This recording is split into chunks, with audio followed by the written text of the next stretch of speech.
மாதம் மாதம் அமாவாசை வந்தாலும் ஒரு வருடத்தில் 3 அமாவாசைகள் மிகவும் முக்கியமானவை. அவை தை அமாவாசை, ஆடி அமாவாசை மற்றும் புரட்டாசி அமாவாசை.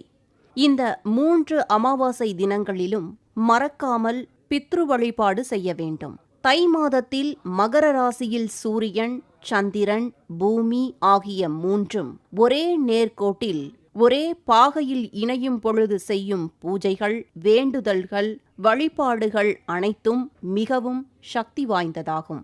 இந்நாளில் குலதெய்வ கோவிலுக்கு சென்று பொங்கல் வைத்து வழிபட்டாலோ அல்லது அவரவர் வழக்கப்படி குலதெய்வத்தை வணங்கி வந்தாலோ நீண்ட நாள் தடைப்பட்ட சுபகாரியங்கள் இனிதே நடைபெறும் என்பது நம்பிக்கை.